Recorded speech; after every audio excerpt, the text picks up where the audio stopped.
And this reminds me, this is a great moment, right? This guy's been locked in a bubble for the past couple months. The next day, after winning his fourth finals, MVP, his fourth championship, he goes home, he sees his family, and then he walks out and his little girl's in her own house in the backyard.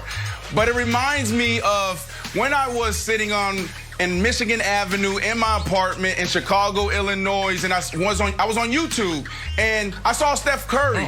And I was watching Steph Curry, this little show about his life, and he showed that he bought his little girl a home. I was like, oh, I'm going to do the same thing. It was the worst investment ever. I'm embarrassed to say how much it cost me. My kids, they're 5 now, and they've literally been in that house 5 times. The upkeep of the house is extremely high. I'm embarrassed to say I made this investment and it didn't work out for me. The upkeep of the playhouse is high? It's a real house. Man. It has a bathroom. Sometimes it has a kitchen. It has everything. Brandon, sometimes I forget how rich you are, bro. That is awesome. Touchdown, Tannehill. A 5-year-old? Does it have an oven? Like, what are they cooking? Like, oh, God. Okay, 5. Anyways. Look, the NFL has been very lenient allowing celebrations. Like right now, you can celebrate with your teammates, and it's been more fun. They gotta tighten the reins a little bit. You know what? If I saw a celebration this bad, refs should be able to throw a flag, boom, take it off the board. Just like how NBA refs are allowed to wave off baskets. You gotta wave this off. You can't score a touchdown, then fall down by trying to do a fake alley-oop. Wave it off. 10-yard penalty. You do it again from 25. Yes, right. He better be careful. Okay, the great GOAT Bill debate. All right, Jenna, let me give the audience a little window into what it's like to be me. In general, I'm very lucky. I have a good life. But being me on the internet is not fun. So this morning, I wake up and see Mo Spates is trending. I'm like, why is Mo Spates trending? So I click, and I'm like, oh, he sent out this idiotic tweet. I wonder what the replies to it are. So I'm scrolling the replies, and this shows up. This is my high school senior picture. And if you see, there's a reflection.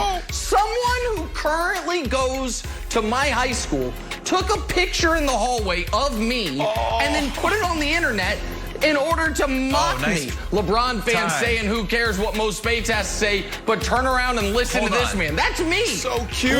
So cute. Hold on. Oh, that was like, Jenna, did you hear that? Are you saying that your picture is up in your high school? Did you try to sneak that in there? Someone that currently goes to your high school took a picture of the hallway? No. Every graduating class, the portrait is up in the hallway. It was a small class, it's a small school. So someone found, they went to 2003. They're like, let me roast this doofus, and they take a picture. And now I'm just trying to enjoy everyone crushing Mo Spates, and I'm looking at myself. I'm like, what the hell is happening here? It's just, take Nick, what, Brandon? What? You look phenomenal now. Man. Great job. It's your wife. Well, that's the other thing, did a great job. Jenna, that's the other thing. They don't even insult me. They insult, the insult is they just post the picture. They're like, it speaks for itself. They're like, it speaks for itself. We don't even have to make fun of it.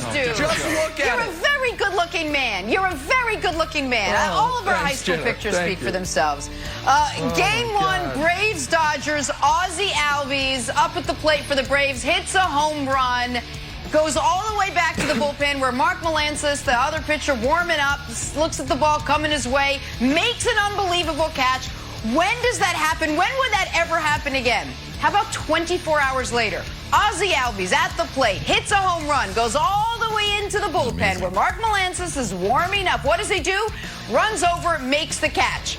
2 nights, 2 home runs, both by Ozzie Albies, both to the bullpen, both caught by pitcher Mark Melancas. Said he never once caught a home run. In 2 nights, all of a sudden he catches 2. All I have to say is tonight is game 3. And as soon as Ozzie gets up at the plate, I guarantee you Mark's just going to go, wow. He will be ready. He will 100% be ready. Yeah, he'll be, this intuition, home run intuition. What, Nick? No, I'm saying Jenna's guaranteeing it. I liked it. I liked it. Dak out for, I so rarely make a guarantee. With Dak Prescott out for the season, Andy Dalton and only Andy Dalton appears to be in. Jerry Jones asked yesterday if the Cowboys could trade for a quarterback to take over the season, to which he responded, hey, we've got our quarterback in Andy Dalton. Brian Westbrook is back with us now, but Brandon, I want to start with you. How does the Cowboys offense change with Andy Dalton under center? The only thing that changes is the big plays, right? Like, we saw Dak, like, this thread in the needle. There was one play that stood out to me where I was like, man, this guy's playing lights out, and he has an amazing arm. And that's that play where it was, you had Amari Cooper on a post. He took the middle, and Dak threw it between two defenders. It could have easily gone the other way. So you won't see plays like this. You won't see Andy Dalton threading the needle, you know, play after play after play. You're not going to have to change the playbook. It's not like you have a mobile quarterback, well, a running quarterback like a Lamar Jackson, where you take him out and then you have a Flacco sitting there on the bench, and now you have to reinvent your offense. So the playbook will stay the same. We're just not going to see the big plays. And as far as the wide receivers, you know, there's a lot of trust. There's a lot of chemistry that he has to build there, because once the season starts, you don't take reps with the backup quarterback. When the number one receiver stands up there, whether it's Cooper, Lamb, and Gallup, the number one quarterback stands there like, that's my guy, I'm throwing it to him. So they have a lot of work to do to get on the same page. You know, Brandon, I think you're right. I wouldn't change the offense very much at all. But the reason why you bring in a veteran quarterback like Andy Dalton, who's been there and done that before, is because you don't want to have to change the offense. You don't want to put your offense in a situation where now we have a new quarterback and we all got to learn different things and do something totally different. This is what I would do if I was there being the offensive coordinator, though. I would want to run the ball a little bit more. It's going to help your offense get some continuity, some rhythm, especially with the quarterback that hasn't played in a very long time at all this season, hasn't played with these guys. But it also will help your defense just a little bit. Get them off the field, allow them to rest just a bit, because every time they touch the field, they're getting torched. I want to run the ball a little bit with Zeke, but I still want to get the ball out to those playmakers that we have on the outside. They're just too skilled to not get the ball to those guys, Cooper and Gallup, as well as CeeDee Lamb. Make sure that they touch it, but I want to run the ball with Zeke just to help the team win. Not because we need to win, not because we need to run, but it's going to help that defense an awful lot if you do that, Nick. Hey, Nick, let me jump in here. I think we were all thrown for a loop a little bit with this Dallas Cowboys team. Coming in, there was talks of Super Bowls. I mean, this team was just stacked with talent. Then we sort of downgraded the bar a little bit and said, could they make the playoffs? And then they go and they lose Dak Prescott. Now you got Andy Dalton. What is considered, and you know that the division they play in is weaker than any other division. What is considered a successful season now with Andy Dalton under center? There is no successful season.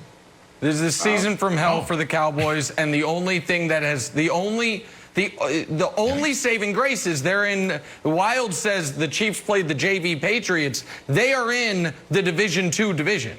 They are, you know, they're playing FCS schools to win their division, because of that. Okay, well, I want to go to number.